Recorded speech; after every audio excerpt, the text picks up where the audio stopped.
স্বামী মারা যাওয়ার পর থেকে ২-৭ বছরের জীবনটা ভার হয়ে উঠেছিল মালিনী দেবীর কাছে। না ছিল কোনো শখ আহ্লাদ, না ছিল কোনো মানসিক শান্তি। সংসার কি করে চলবে এই চিন্তায় তিনি বিপর্যস্ত হয়ে পড়েছিলেন। সংসার বলতে দুটো পেট, তিনি আর তার ১-৯ বছরের দেওর সুনীল। সম্বল বলতে স্বামীর পোস্ট অফিস থেকে পাওয়া মাসিক ১,৫০০ টাকার পেনশন। এতে কি আজকের বাজারে দুজন মানুষের পেট ভরে? বছর কেটে যাচ্ছিল, অবস্থা ক্রমশ আরও খারাপ হচ্ছিল। বাড়ির প্লাস্টার ভেঙে পড়ছে, টিউবওয়েল ভাঙা, সারাবার পয়সা নেই। গায়ের কাপড় পাতলা হতে হতে ছিঁড়ে যাওয়ার মতো অবস্থা। একদিন খেতে খেতে মালিনী তার দেওরকে বললেন, এভাবে আর সংসার চলছে না, তুই এবার একটা চাকরি খুঁজে দেখ। সুনীল উত্তর দিল, চাকরি কি গাছে ফলে যে চাইলেই পেয়ে যাব? তবুও দিদি তাকে বোঝালেন, চেষ্টা তো করতে হবে। ঘরের ছেলেরা যদি কিছু না আনে তবে সংসার চলবে কিভাবে? আলোচনার এক পর্যায়ে পুরনো দুঃখের কথা উঠল। সুনীল হঠাৎ শুনে অবাক হল, যে দাদাকে সবাই সম্মান করত তার জীবনেও ছিল অন্ধকার একদিক। মালিনী চোখে জল নিয়ে বললেন, তোর দাদা বাইরের খারাপ সঙ্গের দিকে টান পেত, এ কারণেই সংসারে অশান্তি হতো। স্বামী মারা যাওয়ার পর মালিনী দেবীর সংসার যেন আগুনের কুণ্ডলী হয়ে উঠল। দিনে দিনে দুঃখ আর অভাব ঘিরে ধরল তাকে। সংসারে মানুষ বলতে সে আর তার ছোট দেওর সুনীল, বয়সে মাত্র ১৯। দিদিকে ভরসা করেই দিন কাটত তার। কিন্তু ভরসার পাশাপাশি সংসারের দায়ও তো আছে। পেনশনের ১,৫০০ টাকায় মাসের খরচ চলে না। চাল, ডাল, তেল, লবণ, ওষুধ, জামাকাপড় সবকিছুর দাম আকাশছোঁয়া। একদিন ভাতের থালা সামনে রেখে মালিনী বলে উঠল, এভাবে আর সংসার চলছে না, তুই যদি কিছু না করিস তবে এই সংসার ভেসে যাবে।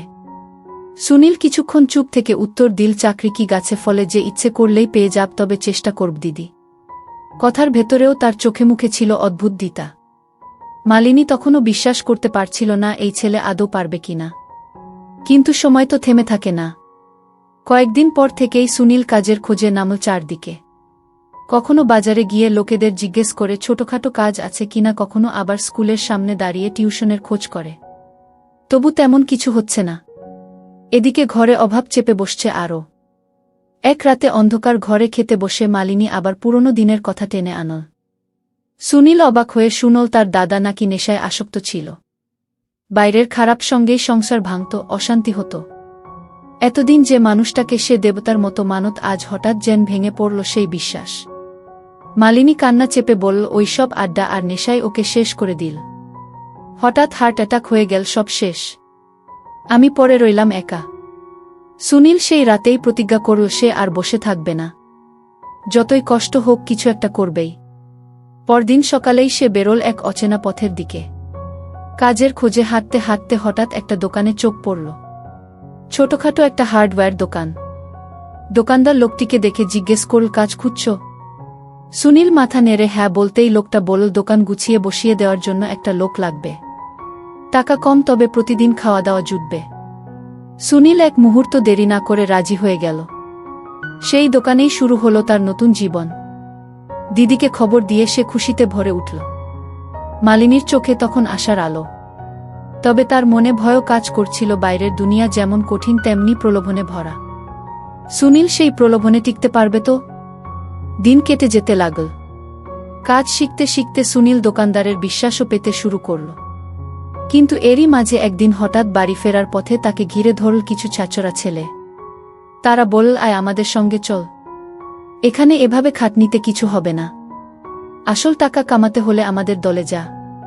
সিগারেট আর নেশার প্যাকেট বের করে এগিয়ে দিল তার দিকে। মুহূর্তে দাদার কথা মনে পড়ল সুনীলের।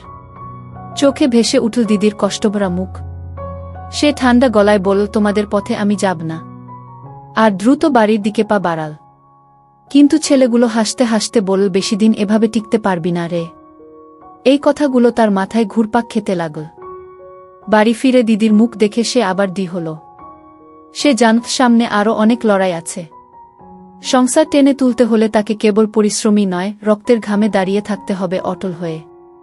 কয়েকদিনের মধ্যে সুনীল দোকানদারের বিশ্বাস জিততে শুরু করল। সকাল থেকে রাত পর্যন্ত খেটে ক্লান্ত হলেও মনে শান্তি ছিল, কারণ দিদির মুখে প্রথমবারের মতো একটু হাসি ফুটেছে। কিন্তু সুখ বেশি দিন টিকল না। একদিন দুপুরবেলা দোকানদার হঠাৎ কোথায় যেন বাইরে চলে গেল। দোকান তখন প্রায় ফাঁকা। সুনীল তাক থেকে মালপত্র নামাচ্ছিল। হঠাৎ দুজন অচেনা লোক এসে দোকানে ঢুকল। তারা খুব দামি মালপত্র চাইল আর বলল তাড়াতাড়ি গুছিয়ে দাও। সুনীল সামান্য সন্দেহ পেলেও ভদ্রভাবে সব গুছিয়ে দিল। ঠিক তখনই দোকানদার ফিরে এল। চোখে মুখে তীব্র রাগ নিয়ে চিৎকার করে উঠল, চোর! চোরকে ধরে ফেলেছি!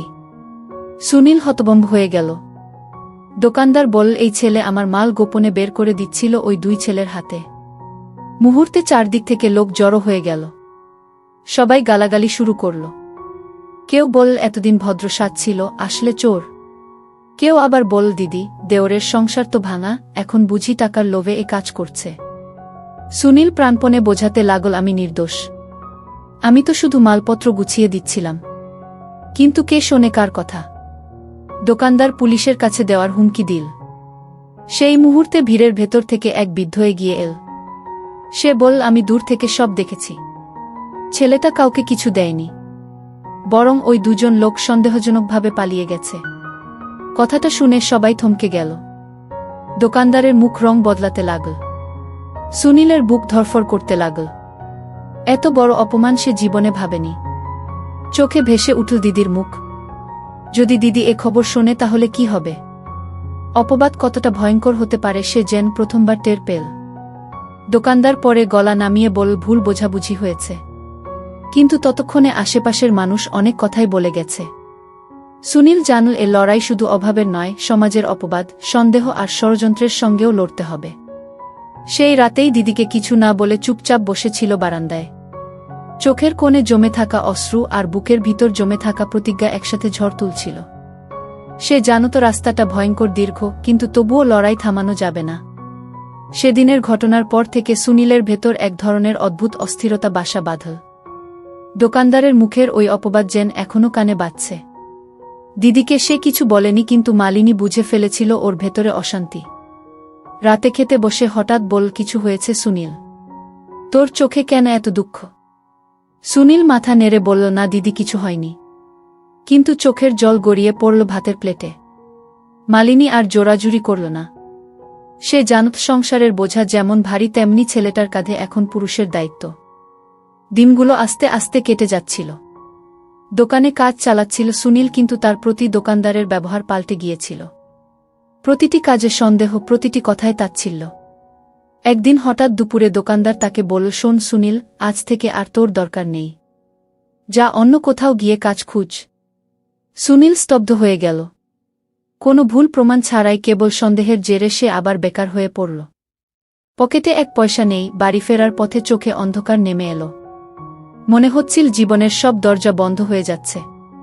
বাড়ি এসে দিদির মুখোমুখি দাঁড়াতে সাহস পেল না। কিন্তু মালিনী জিজ্ঞেস করতেই সে সব খুলে বলল। মালিনীর বুকের ভেতরটা ছিঁড়ে গেল। এত কষ্টের মধ্যেও এই ছেলেটা হাল ছাড়েনি, অথচ মানুষ তার পিঠে কাদা ছুড়ল। মালিনী তখন সোজা হয়ে বসে বলল, মনে রাখিস সুনীল, মানুষ যতই কথা বলুক, সত্যি একদিন নিজের জায়গা করে নেয়। তুই হাল ছাড়িস না। কথাগুলো যেন সুনীলের হৃদয়ে আগুন জ্বালিয়ে দিল। পরদিন সকালেই সে আবার বেরোল নতুন কাজ খুঁজতে। বাজারে ঘুরে ঘুরে অনেক চেষ্টা করেও কিছু মিলল না। ঠিক তখনই একটা গ্যারেজে তার চোখ আটকাল। ভেতরে কয়েকজন ছেলে গাড়ি সারাচ্ছে। সে গিয়ে বলল, কাজ আছে কি? মালিক একবার তাকিয়ে বলল, কাজ আছে, কিন্তু তুই পারবি তো? লোহা টানতে হবে, ময়লা জামাকাপড় পরে সারাদিন খেটে মরতে হবে।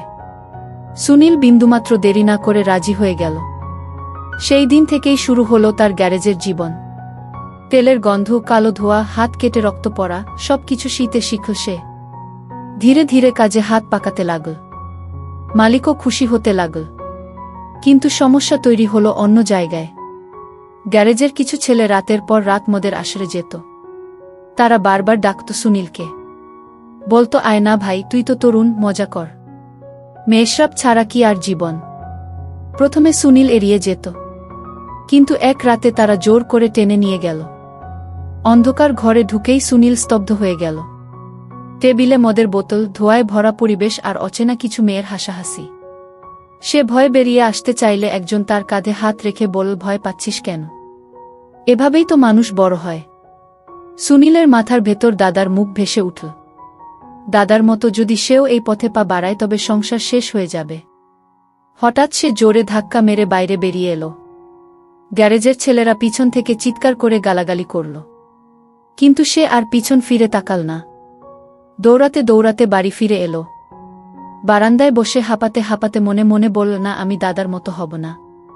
আমি আমার দিদিকে কষ্ট দেব না। কিন্তু জানত না এই প্রতিজ্ঞার পরই আসছে সবচেয়ে বড় ঝড়। পরের সপ্তাহে হঠাৎ এক রাতে গ্যারেজে আগুন লেগে গেল। আগুনে দোকানের অনেক মালপত্র পুড়ে ছাই হয়ে গেল।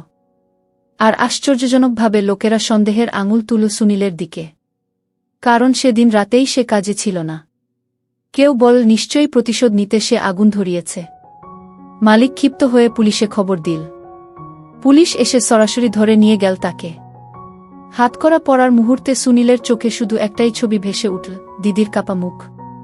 এ কি তবে তার লড়াইয়ের শেষ?